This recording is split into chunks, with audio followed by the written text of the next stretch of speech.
జై భీమ్. నేను మీ గోదా జాన్పాల్, మాల మహానాడు ఆంధ్రప్రదేశ్ రాష్ట్ర అధ్యక్షుడిని. ఈ దేశానికి దిశను తెలిపి ప్రపంచ దేశాల్లో కల్లా భారతదేశానికి భిన్నత్వంలో ఏకత్వం కలిగినటువంటి రాజ్యాంగాన్ని, సమసమానత్వం కలిగినటువంటి రాజ్యాంగాన్ని, సార్వభౌమాధికారం కలిగినటువంటి రాజ్యాంగాన్ని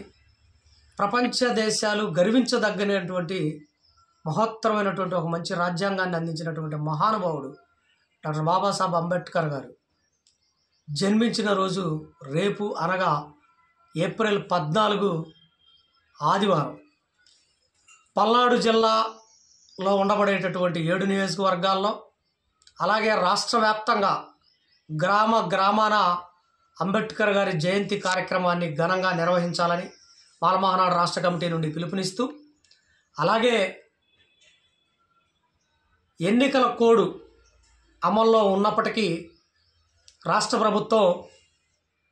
డాక్టర్ బాబాసాహెబ్ అంబేద్కర్ గారి జయంతి కార్యక్రమాన్ని ఘనంగా నిర్వహించాలని ప్రతి జిల్లా కలెక్టర్కి అంబేద్కర్ జయంతి కార్యక్రమాన్ని నిర్వహించేందుకు ప్రతి జిల్లాకి ₹1,00,000 కేటాయించినటువంటి రాష్ట్ర ప్రభుత్వం ఈరోజు గ్రామ స్థాయిలో ప్రతి ప్రభుత్వ అధికారి అంబేద్కర్ గారి చిత్రపటంతో జయంతి కార్యక్రమాన్ని నిర్వహించాలని, సెలవు దినమైనప్పటికీ ఆ కార్యక్రమాన్ని నిర్వహించేటటువంటి అంబేద్కర్ వాదులకి, ప్రజాస్వామ్యవాదులకి ఎవరికి కూడా ఎటువంటి ఆటంకాలు పోలీసు వ్యవస్థ కానీ, అలాగే ఏ అధికారి ఎటువంటి ఇబ్బందులు కలగజేయకుండా ఉండాలని మాల మహానాడు రాష్ట్ర కమిటీ నుండి ప్రభుత్వాన్ని కోరుతూ, అలాగే రేపు నరసరావుపేట పల్నాడు జిల్లా 12వ వార్డు బాపనే నగర్లో పెద్ద ఎత్తున డాక్టర్ బాబాసాహెబ్ అంబేద్కర్ గారి 133 సంవత్సరాల జయంతి కార్యక్రమాన్ని ఘనంగా నిర్వహిస్తూ ఉన్నాం. ఈ కార్యక్రమానికి పల్నాడు జిల్లాలో ఉండబడేటటువంటి అంబేద్కర్ వాదులు, ప్రజాస్వామ్యవాదులు, అంబేద్కర్ వారసులు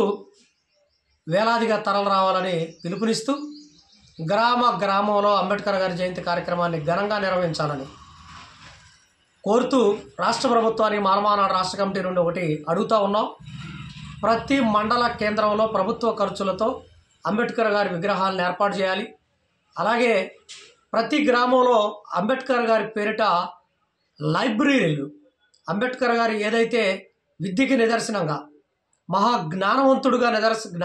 అని అంటే అంబేద్కర్ గారి పేరు ఎలా అయితే చెప్తున్నామో, అంబేద్కర్ గారి స్ఫూర్తితోటి వందల వేలాది లక్షలాది మంది పిల్లలు ఈరోజు మేధావులుగా తయారవ్వాలన్నా, విద్య వైపు పరిగెత్తాలన్నా, ప్రతి గ్రామంలో చెడు వ్యసనాలకు దూరంగా ఉండాలంటే ఖచ్చితంగా అంబేద్కర్ గారి పేరు మీద లైబ్రరీ ద్వారా ఒకటి ఏర్పాటు చేయాలని ఈ యొక్క జయంతి సందర్భంగా పల్నాడు జిల్లా కలెక్టర్ గారిని విన్నవిస్తూ, మరొకసారి అంబేద్కర్ గారి జయంతి సందర్భంగా పల్నాడు జిల్లాతో పాటు రాష్ట్ర ప్రజలందరికీ కూడా అంబేద్కర్ గారి జయంతి వేడుకలను ఘనంగా నిర్వహించాలని సందర్భంగా తెలియజేస్తా ఉన్నా. జై భీమ్, జై భారత్.